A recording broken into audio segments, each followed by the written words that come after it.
Protected Speech with Ravi Kapur and Jonathan Choe.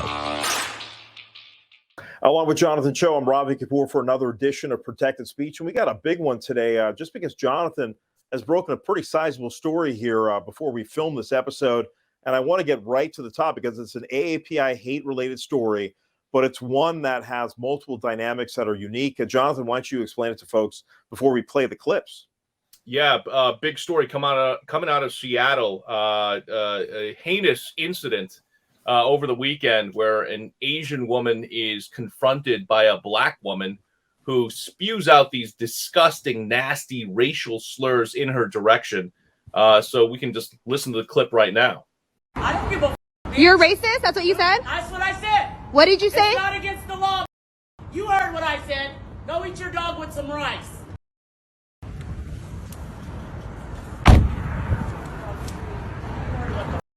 She said, go eat your dog with some rice. That's what I said. Go eat your dog with some rice. That's what I said. It's not against the law. Retarded. Record our smash face. What did I say? You said, go eat your dog with some rice? Yeah. Yeah, post that. Yeah, post that. Make sure you get me good, ho. Oh, I did. You don't look good, but I Go back did. to your country. Go do some And nails your kid is laughing at you being Go do racist. some nails or some feet or something.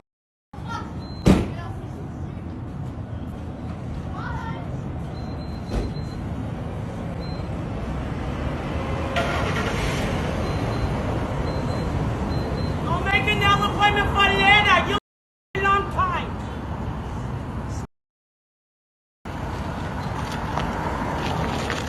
So that clip exploded, and then there was a response video that Stephanie posted. Let's take a look at that. So this happened at the Shell on Madison, right across from Trader Joe's in Capitol Hill, Seattle. And if you know that gas station, you know that it's owned by an Asian family. So it's usually one of three Asian men who are working there. And yesterday, when this happened, it was the elderly Asian man, like the grandpa, you know, very sweet, very quiet. This lady that I was recording, we had walked in at pretty much the same time. He was already helping someone like with a transaction, and there was someone else waiting behind him. So I like get in line like a normal person. And so the way that this gas station is set up is like the counter is right there when you open the door.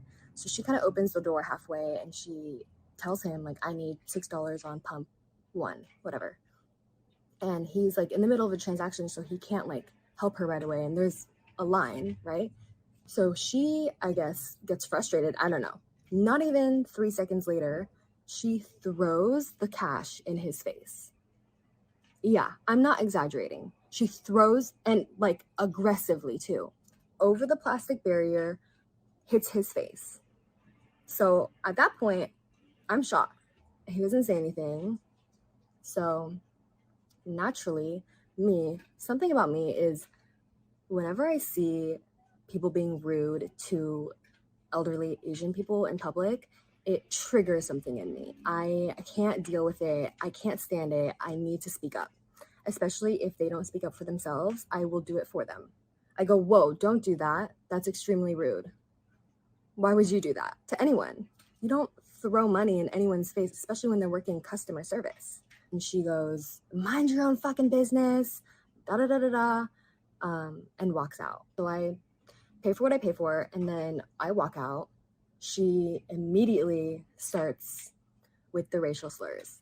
In my head, I'm like, oh, okay, you just probably don't like Asian people because what happened in the gas station, and then now you're yelling racial slurs at me.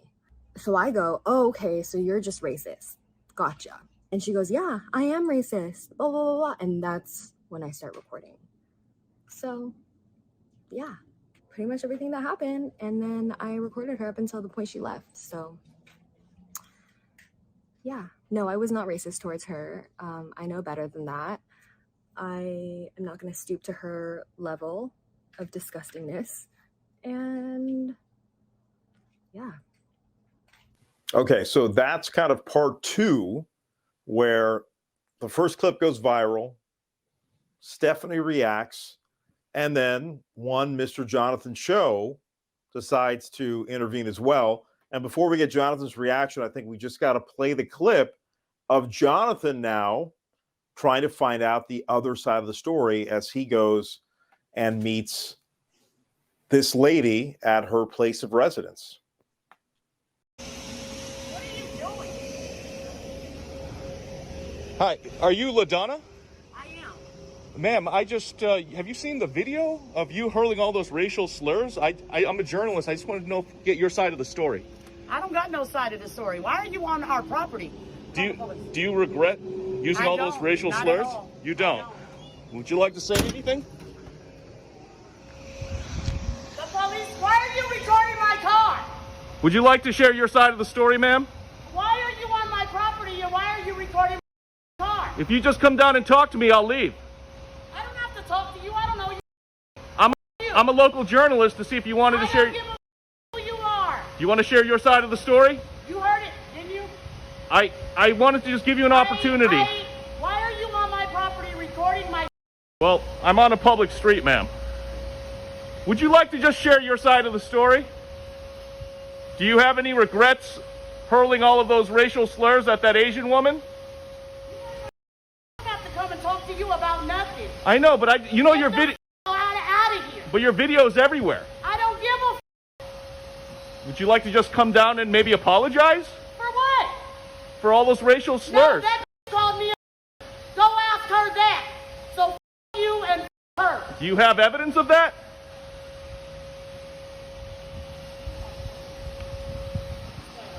Do you have evidence of that? What the are you doing, I want to wait for you to come down to talk. You'll be waiting till Jesus come back. You don't... Who the are you? I don't have to answer to you. You and her. Now post that. Anything else, ma'am, you'd like to share? Yes. Like the I said. Called me a... I don't... She yelled all these racial slurs at an Asian woman. in the back of my house recording. She was caught on video. Who gives the... LaDonna, what would you like to say? I'd like to say you. Are you a There's racist? an Asian man here recording my car and my children and like talking about he's a journalist. You need to get off the property. Get the out of my Woo! get your on. That's what I thought. Journalize. LaDonna! Why are you throwing rocks at me? Why are you throwing rocks? I just want your side of the story. LaDonna, stop throwing rocks. Eat it, Asian man. Or a dog with rice, you know how you know. So there you have it. Hopefully, full context about what we're talking about on this episode, at least. You can't make this stuff up, man.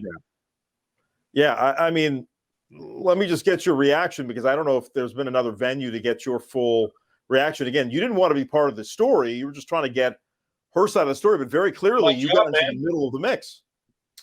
Yeah, you can't make this stuff up. This is Asian hate. It's alive and well. It's happening all across the country, and it's just not being reported.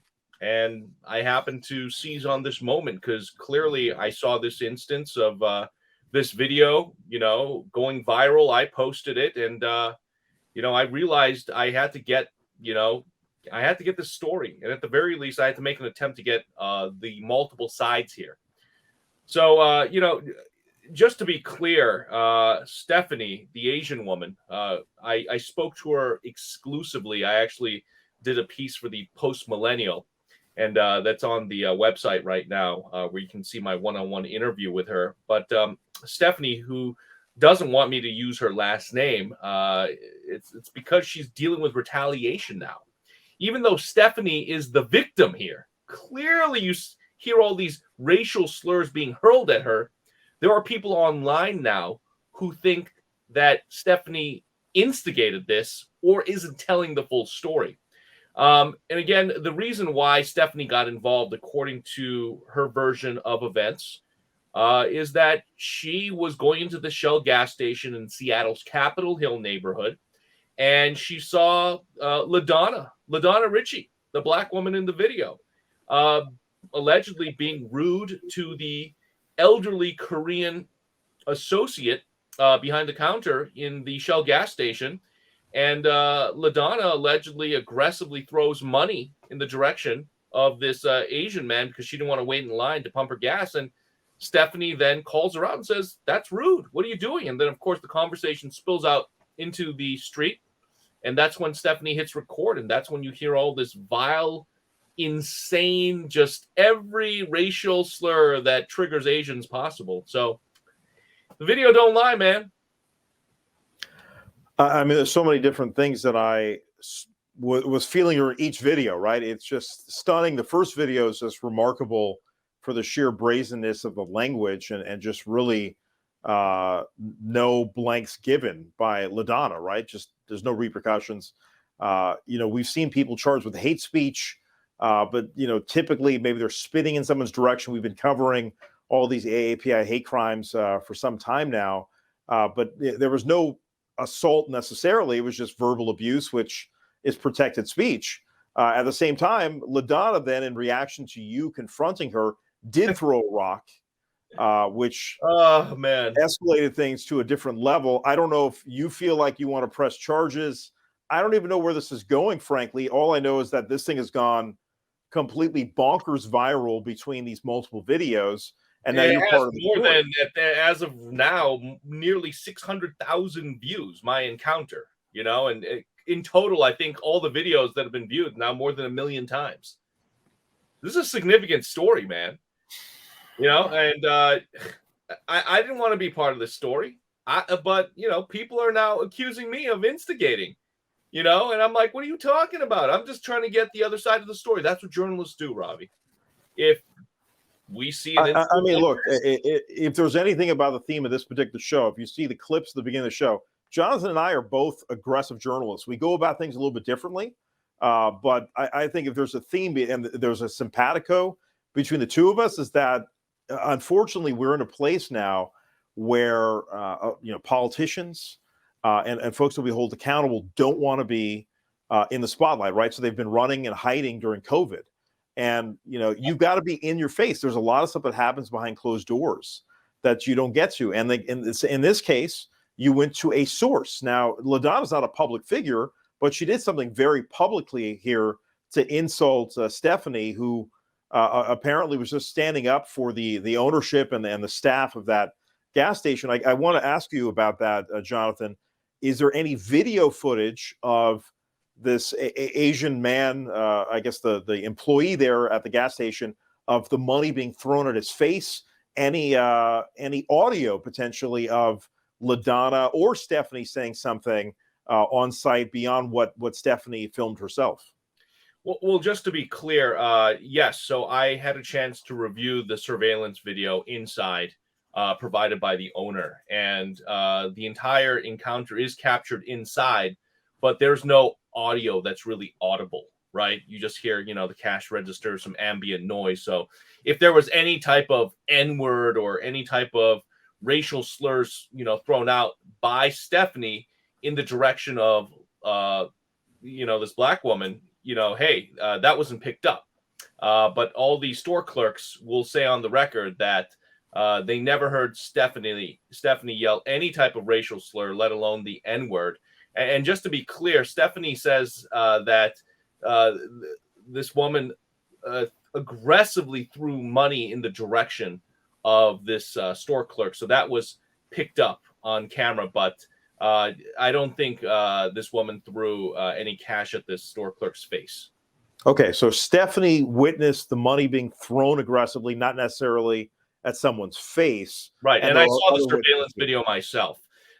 However, the surveillance video outside, that doesn't exist, according to the store owner. So, again, for the record, it appears that no racial slurs or N-word was thrown about inside the Shell gas station, but when the conversation spilled outside, there's no surveillance video of that. So I haven't been able to corroborate any of that via surveillance. But again, when you have multiple witnesses, by all accounts, they're saying that, again, the racial slurs thrown out by Stephanie allegedly never happened. Where does the story go, Jonathan? Because I know obviously you broke this thing like wide open. It's been picked up by certain media outlets. But interestingly enough, it has not been picked up. And you pointed this out. You know, you're the best reporter in Seattle by far of the major networks there. Now that you're on your own, these folks haven't picked up the story. I mean, I understand it's not a conventional situation, right? You have a black woman yelling at an Asian woman, but I mean, the fact that you did the story, is there a reason they're not really covering it in Seattle? You got to ask them. You got to ask them. I don't know. I'm not in the minds of these news directors and decision makers, but here's what I do know. This is an instance of Asian hate. It's an instance of Asian hate. That's the bottom line. It may not be a quote unquote Asian hate crime, but it's an example of Asian hate. And these types of incidents are happening all the time. They're just not being reported. And clearly in this case, not being reported on. And that's why I decided to pursue it, because to me, it's a clear-cut case of racism. And, this woman, LaDonna Ritchie, was going to get away with it. And she had to be held accountable as well for her behavior and actions, because, I think the saddest part about this whole story, aside from the fact that Stephanie was a victim of some horrendous, racial slurs, hurled in her direction. The fact that LaDonna, even though I gave her numerous opportunities, didn't apologize, had zero remorse, didn't recognize the harm that it caused the community. I feel sorry for her. I feel sorry for LaDonna. And on top of that, Stephanie brought up a good point, and so did many others on social media. LaDonna Ritchie did this in front of her young children, her sons. They saw all of this. What does that signal to them? And I think it's just a sad situation. And I understand when you were there on site, there was another, I guess, a neighbor of LaDonna trying to help navigate the situation. Explain that, because I really want to get the full context so we have at least a record of what really took place. Well, yeah. Obviously, with all the yelling, one neighbor came out and it was a white woman. And, I hate the stereotype, so I'll do my best not to. But, I knew immediately what her leanings were like. Capitol Hill, if I were to use broad brushstrokes, tends to lean more left and, liberal. And that's perfectly fine. But this, white neighbor essentially accused me of harassing LaDonna. Even though this white woman heard LaDonna hurling racial slurs and insults at me. And the irony in all of this is that LaDonna called the police. I saw her, at least, and you saw that in the video, calling the police. But this white woman kept telling LaDonna, don't call the police. Don't call the police. We don't need the police. Obviously, for, our viewers, the left, especially in Seattle, the far left, they led the way to defund the Seattle Police Department. So you have kind of this anti-police sentiment there. Ironically, this black woman is calling the police on me, claiming that I'm harassing her. So there are all these nuances and backstories here. But once again, it goes back to Stephanie, ultimately, who is the victim here, but now online is dealing with some vitriol and hate, pointed at her because people don't believe her story, or believe that she may have done something to instigate this situation. And in some cases, calling LaDonna the N-word. And of course, Stephanie has denied that. The store clerks say that never happened. And again, I've asked LaDonna point blank, if it happened, show the evidence. She's got a cell phone too. You saw her taking out her cell phone, right, Robbie? And taking photos of me. And I got nothing to hide. I didn't do anything wrong. Yeah, so I guess my final question to you is, what recourse does LaDonna have here, yourself, since you're in the middle of this, Stephanie, and the folks at the gas station? I mean, where is this going? Is this going anywhere? Look, Stephanie wants to move on. She gave me the exclusive interview because she told me, and it's in my story for the Post Millennial, that if she didn't speak up, she didn't want to set this precedent again. The stereotype that Asian Americans are quiet, keep to ourselves, don't speak up. And she didn't want to fit that kind of model minority myth.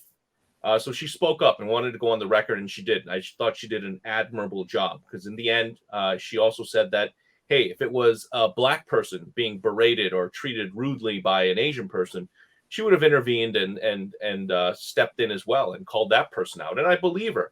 The store clerk, they thanked Stephanie for stepping up when others didn't. And by the way, there were others there that day who didn't say anything. They just watched, I'm sure, in horror, or just moved on with their day, right? That's most bystanders, right? Just don't want to get involved. So Stephanie really deemed to be courageous in this case. As for LaDonna, I have no idea what she's going to do. She's got to face the consequences. I have no idea what she does for a living.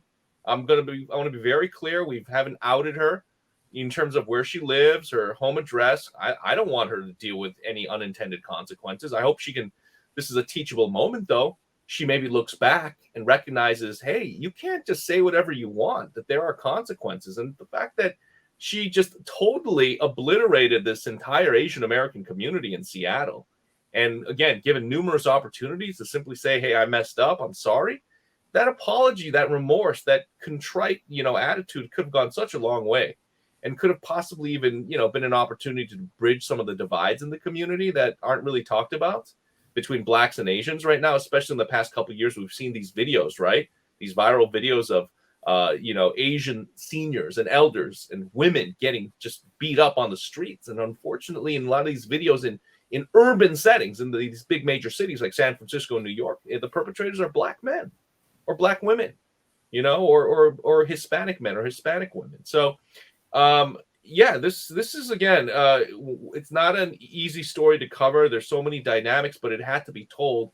And this goes back to even why we're talking about this right now, why we have to focus on this, because we can't rely on the mainstream media to preserve, let alone tell our stories. And if I'm not telling this story, I've said this numerous times, it's almost like it never happened. Well, certainly if you did not aggressively pursue LaDonna's side of the story, at least, and then you can kind of get a sense of what she's all about. I mean, it wasn't just an isolated incident. I mean, she most certainly gave you a diatribe that you probably won't forget, and certainly throwing the rock. Rock at me, man. Yeah, I mean, I don't even know what to say about that. I know you're frustrated. My career, by the way. That was a bit much. That was a bit much. All right, we're going to move on to another topic, maybe less contentious, unless you are someone that had an account at FTX, because that whole thing has dissolved in a manner that I don't think anyone could have anticipated a month ago, though there are a few people online, certainly on Twitter and certain places, that say, hey, look out for FTX. Maybe it's a house of cards. But certainly they were considered by all the experts in cryptocurrency that was the kind of Fort Knox, or the fortress in that space. And now clearly this whole thing has imploded. And I think one of the angles we've been pursuing is the story of Nishad Singh, who was an executive at both Alameda as well as at FTX. Nishad Singh, who was the director of engineering, actually is someone we profiled a decade ago on Dia TV. He got a $543 million loan through this process. And of course, Sam Bankman-Fried, who was the CEO, and has now since been removed, he got a $1 billion loan. So I know, Jonathan, we've both been following this story. I just want to get your thoughts on Nishad Singh, and also we'll talk about Ramnik Arora, who's kind of lesser known, but also part of that inner circle. Ramnik Arora, another Indian American guy, he was the one getting Sam Bankman-Fried into the inner circle of Sequoia Capital, one of the most revered venture capital firms in Silicon Valley, notoriously known for being very hard on founders, willing to kick a founder out of their own startup if they're not doing the job. Well, somehow Sequoia didn't see this FTX scandal coming. They lost hundreds of millions of dollars, apparently. Yeah, so it's a heck of a story. Teachers pension fund. I mean, there's so much. The due diligence just didn't happen on so many levels. But I was looking down here. I wanted to quickly read this. FTX's interim CEO says never in his career has he seen such complete failure of corporate controls and a complete absence of trustworthy financial information. The company filed for Chapter 11 bankruptcy because it was unable to come up with customer funds. I don't know, man. This all signs indicate this was either a massive Ponzi scheme. Again, I'm not accusing anyone of doing anything. It's all still under investigation. Or at the very least, if we were giving them the benefit of the doubt, just total failure in terms of management. And we've covered the story on a previous episode. and we did focus on Sam Bankman-Fried's political expenditures, right, namely to the Democratic Party. But he had a colleague. Republicans also took money. Correct. Yeah, as I was about to explain, FTX had another executive that gave a ton of money to the GOP. So it did seem like they were greasing the wheel on both sides of the aisle, which, by the way, is the way to get ahead if you are going to be potentially regulated. Just to let you know why your cable bill has been so high. Certain cable companies have been greasing the wheel with 100 lobbyists, in a certain town or two and capital cities around the country. The reason we have monopolies or duopolies throughout this country is that we have politicians that do take cash from corporations, from special interests, and here we are in another situation where you would think that Sam Bankman-Fried and all of his colleagues would be on the run, right? Theoretically, the feds would be involved. But there was a video that just came out where SBF is hanging out in the Bahamas still. Like, he's just hanging out at his apartment complex. Now, it's still very early stage. We don't know where this is going, but it's pretty remarkable that this could be bigger than what Bernie Madoff did, bigger than all these, Enron, bigger than Enron. And yet these guys are still kind of roaming around in the wind. It's kind of amazing to watch. Yeah, I don't know what to say except this is happening real time. We don't know where this is going to go. But like you said, this FTX cryptocurrency exchange collapse, it has so many different tentacles in different aspects of society. And it is fair to say right now that FTX, Sam Bankman-Fried, and the rest of his team, they were trying to become the 800-pound gorilla in this space and really get ahead. And like you said, in America, you need the support of politicians on both sides of the aisle. You need to come off as, again, being an industry leader, above reproach. But again, when you look behind the curtain, what you saw was a company that was built on sand, and it just collapsed. And in many cases, again, if the reports are true, they were gambling with their clients' money. And that's why there was this, this bank run when the rumors came out that FTX was potentially, messing around with investor money. Other investors said, "Oh man, I've seen this play out before. I'm taking my money out." And when, everyone started heading for the doors all at once, this is what happens. Well, and this is why a lot of people in the crypto industry are trying to push back and saying, hey, we're creating real products. But the reality is everything has been suppressed. I mean, even something like Bitcoin that was, incredibly successful has just dropped to lows, and confidence has been shaken. And this is true of not just all these different cryptocurrencies, but it's true of the other firms in the space, whether it's a Binance, whether it's a Coinbase. People are worried about the solvency of these. Bitcoin at one point at its high was trading like at just insane amounts, like at $67,000 or something like that in the 60s. Right now it's down to basically 16 grand a Bitcoin. And I mean, it's the word that keeps going around is like contagion, right? What's going to happen to the rest of the cryptocurrency industry and every other player involved with blockchain, that underlying technology that everyone is touting, and all the other involved, spaces like the NFTs, right? These non-fungible tokens that were going for record prices, people paying millions of dollars for these NFTs, this digital art. This is crazy, man. And it's all poof, up in smoke. Well, I mean, that's the way some of these things go, and we will continue to follow the story. But Nishad Singh certainly has made a name for himself. I mean, a young man we profiled a decade ago, not knowing where his career would go. Here he obviously hit the big time. And what was he going to do with the $500 million loan? That's what I want to know. What did he do with it? Where's that money? Well, that's the real question that we've talked about this before the show. If you got $500 million as a quote unquote loan, what would you do with it? I mean, what do you do with $500 million? I mean, you basically, I would say, buy a sports franchise. I don't know what you would do. For me, maybe it's buy a TV network. But I mean, the reality is, I mean, I think it's one of these like ridiculous luxury situations, but it was a loan.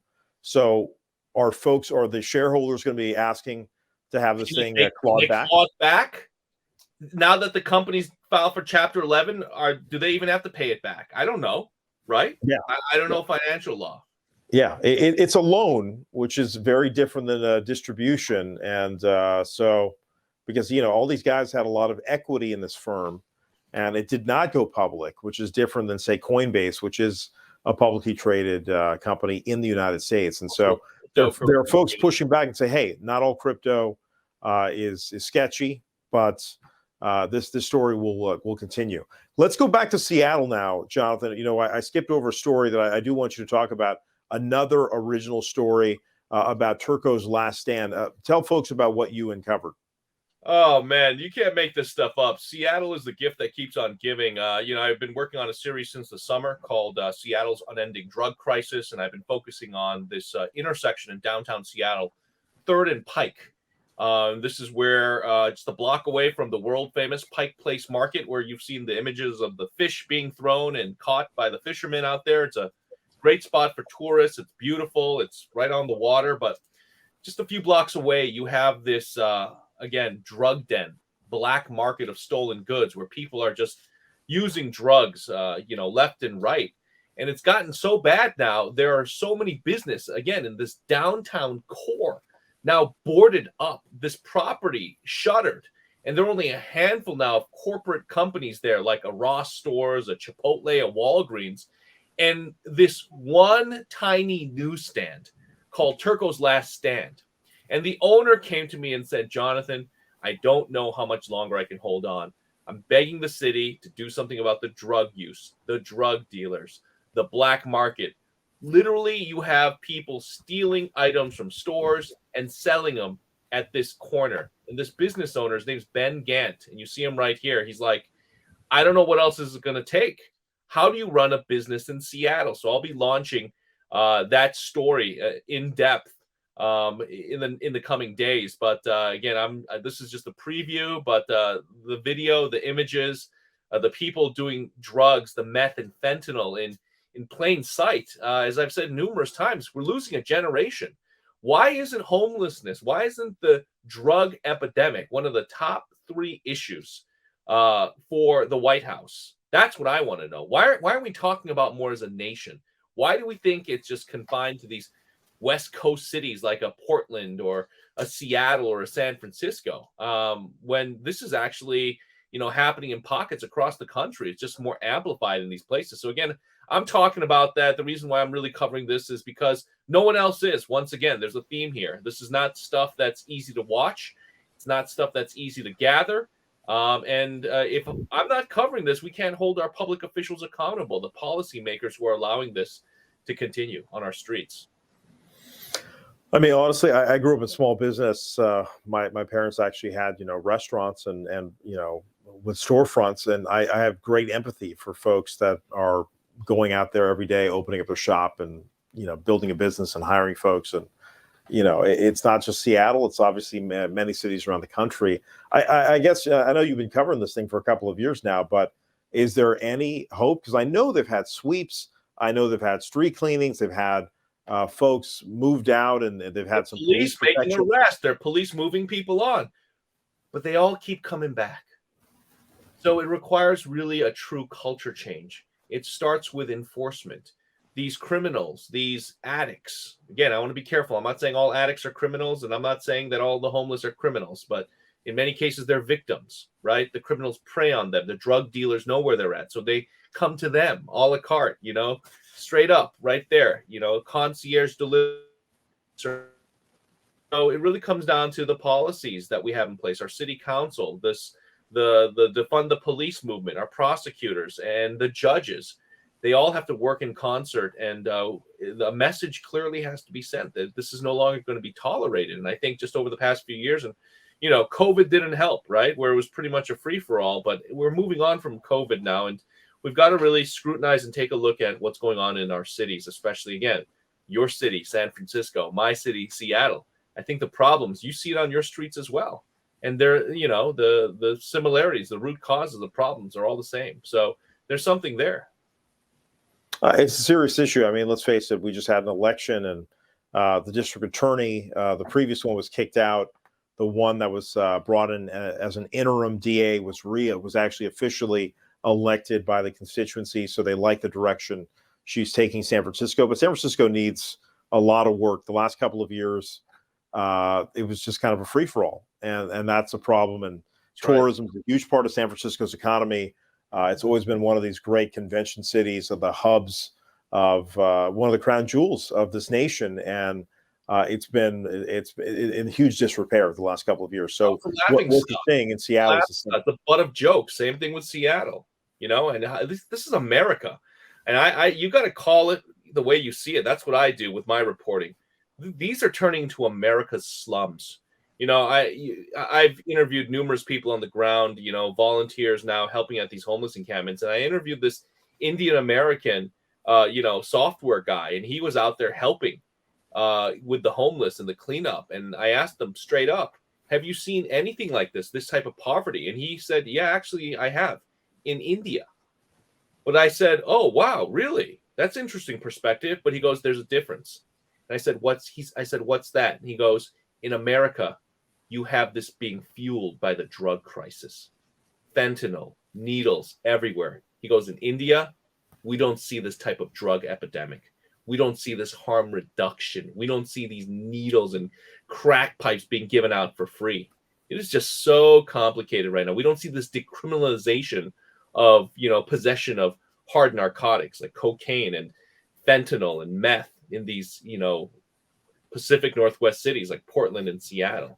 And it's, again, become a free-for-all. It's this culture, right? The criminals, the addicts, they know that. So they come to these cities. Wouldn't you? Well, I mean, these lives are being destroyed, and that's the worst part, right? You see when you see like young people, right? I mean, I've seen images of like young people who ostensibly look healthy, and they get hooked in some kind of drug, and boom, they're on the street. And it's just awful. The dealers, the Mexican cartels, the suppliers who provide the ingredients from China, they all know that. They don't care. America is being destroyed with this drug epidemic, and it is a major reason why we have a homeless crisis that continues to get worse and worse in America. All right, I want to take this in a different direction, go into a story that we've covered here as well. And this is a man that has a huge following, maybe even a bigger following than you got, Jonathan. Online, a guy named Rajiv Malhotra. He's a very well-known academic and author, a guy who was actually in the tech field, retired in his mid-40s, and decided to start a nonprofit and focus on issues focused on his spiritual path, which is Hinduism. And so he's an Indian man that's been in the United States for 50 years. He lives by Princeton, New Jersey, and got very involved in just how the Indian narrative was being shaped in the United States. He used to sponsor things like the Harvard India Conference. And what he discovered over time is that there were all these professors and folks that were getting funded by people like him and other industrialists from India. And the academics were taking a very harsh tactic towards India. And I think what his problem was not that there was criticism, but in the way that they've gone about it. He thought it was kind of a disingenuous act that was going on, to the point where all these academics around the country were fueling negative narratives about India and about Hindus and Hinduism. And so he started to unravel what was going on, and he's become kind of a persona non grata amongst really the academic left, and they've kind of branded him as a right winger, even though, in my conversation with him, he says, look, there's some things that I have a left-wing viewpoint on, and others that I have a right-wing viewpoint on. But again, in this world where you get branded a certain way, if you decide to go against a group, he's definitely been kind of that's public enemy number one. And so I had a chance to sit down for him. I mean, he's very well known on YouTube. Has written, I think, 9 books to date. His latest book is called Snakes in the Gunga. He went on a world tour, but he happened to stop by Silicon Valley. So we're going to play a quick clip of this interview I had with Rajiv Malhotra. Let's talk about your latest book before we get into your career.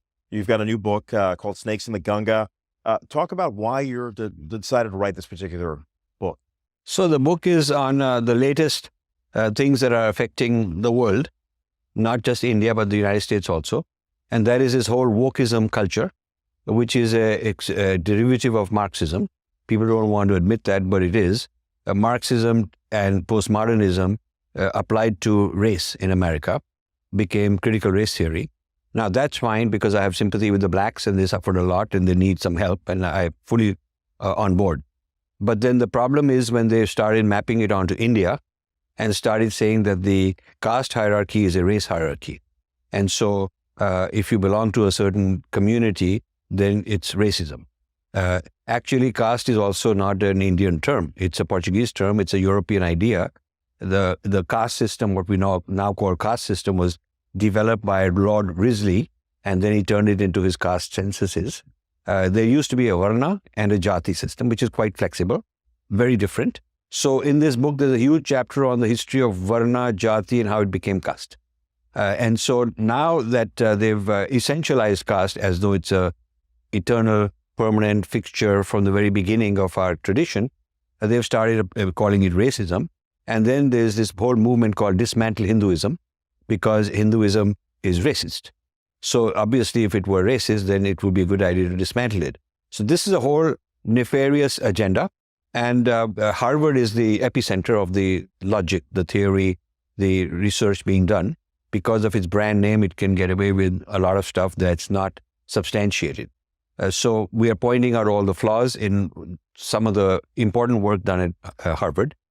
So that was a quick excerpt of my conversation with Rajiv Malhotra. Obviously very charismatic, interesting guy, has some controversial takes that folks don't necessarily like to hear, but they do feel like they want to challenge him. But certainly his narrative has expanded. I mean, he's basically been like kind of a one-man band, so to speak, where he's been fighting this thing for decades, did not get support from the Indian government, did not get support from Indian Americans living here, most of whom are just trying to make a living, put their kids through school, and don't want to get into these battles. I mean, we've talked about this Asian American woman who stuck her neck out and then she got blowback, at a gas station. Most Indian Americans have kind of just kept their head down and they don't want to get involved in politics. They don't want to get involved in anything that could deviate from their purpose. But Rajiv Malhotra decided to stick his neck out. And now he's become, frankly, world famous, but he certainly gets his shots in the back as well. And so very interesting conversation. You can check the whole thing out on Dia TV's YouTube channel. But, he's hitting on some of these hot button issues that we have discussed on this program in the past. And I know it's something that's going to continue to come up as things evolve. Yeah, and that's what happens to these pioneers, right? He's obviously a man who marches to the beat of his own drummer. And if you go back to the way pioneers end up, they're the first ones out, but they're also the first ones to get cut down. And I'm sure he's had many lonely, days where he felt as though he's the only guy, following his convictions, right? While he's trying to fight for the community and their voice. And he's looking around and no one's standing with him, right?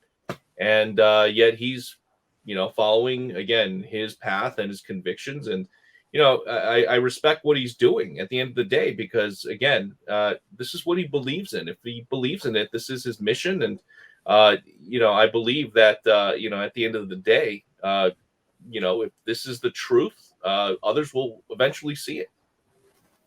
I mean, he certainly has put his name out there, and he tries to back it up. And he said, frankly, if you notice, he dropped the name Harvard. He made one point in this clip, which I thought was interesting.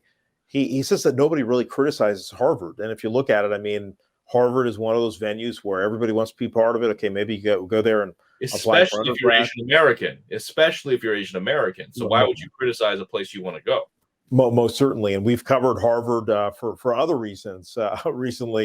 Yeah, Americans are suing Harvard now for discrimination. Right, absolutely. And so he's like, Harvard doesn't get any criticism for their behavior, but what he's saying is it is the bastion where all of this rhetoric against, in a sense, against his native country, India, against his faith, which is Hinduism, it starts and ends with Harvard and gets spread. And so there's one academic who I've actually met because, Dia TV has sponsored the Harvard India Conference. And we had no idea, frankly, when we got started like 10 years ago. we had no idea about some of the stuff under the surface, right? We just take people at face value.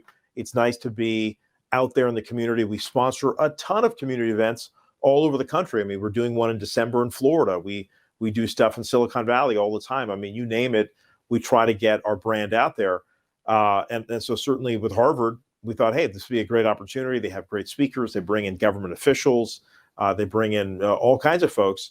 But this was an underlying thing. And again, we got started at Harvard before the Modi era. So obviously things have changed once Prime Minister Modi got into office. And so you've seen the evolution. You see the rhetoric turn up, because there are a lot of folks that just don't like Prime Minister Modi and his party, the BJP. And so because of that, Rajiv Malhotra has become a target, and certainly folks inclined to go with Modi and his viewpoints are targets of this environment. So there's one academic who I've met, very nice fellow, Sir Jengde, had a very nice conversation, but he's a PhD. He was at least, I think, a doctoral student or a postdoctoral person there at Harvard, has written extensively about caste. And Rajiv said flat out on this interview that he wants to do a one-on-one with Sir Jengde, who's a huge critic of Hindus and Hinduism specifically. I mean, he'd like to see, if I'm not paraphrasing him correctly,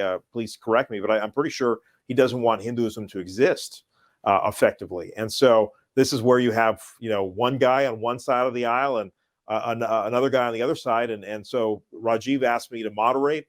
I've actually told Harvard this week I'd be happy to moderate that panel. We'll see if it comes to fruition, because there is a conference in February of 2023 in person for the first time in a couple of years at the Harvard India Conference. So we hope to be there, and hopefully I'll get a chance to start to actually build this dialogue, because that's part of the reason we do what we do. We want to actually get in the trenches with these conversations, and certainly Rajiv Malhotra stirring the pot, and Sir Jengde doing the same. So hopefully we get a chance that's to why it's so important. As long as you're getting both sides and you're presenting both sides, and there's a discourse, rather than, again, where I stand. I hate to see these echo chambers just continue, and when nothing gets resolved, there's no discourse whatsoever. So I'm hoping that the Dia TV team could get that, especially during the time at the Harvard conference. Yeah, I mean, well, hopefully we can put it together, and I think that's very, very important. I mean, what we see now with social media in particular is that you have people who just talk to their echo chambers, right? And so they don't get criticism, they don't accept criticism, they block folks that potentially can put out criticism on their thoughts, and then nothing gets accomplished, right? They're just marching to their own beat, and this is true of the right and the left. And I don't know how that solves anything, how you get someone to consensus or at least compromise without actually having a direct discussion. But we'll see if this thing can be facilitated. We're going to try. And dialogue is what this show's all about here on Protected Speech as well. So, Jonathan, again, sticking your neck out once again. It's been a long week, man. Looking forward to Thanksgiving, huh? What are you thankful for, man? I'm looking forward to a couple of moments of downtime. I'm very thankful that we have this show, that we have this open dialogue now. I'm thankful for the team that we have as Dia has grown around the country, and thankful that everyone that I know near and dear is still kind of safe and sound. I mean, we've all been through a rough period for the last couple of years, and a lot of lives lost in America and globally. So maintain that health. That's hopefully the point, right? We just get together with our families and enjoy each and every moment we got here. So for Jonathan Choe, I'm Ravi Kapur.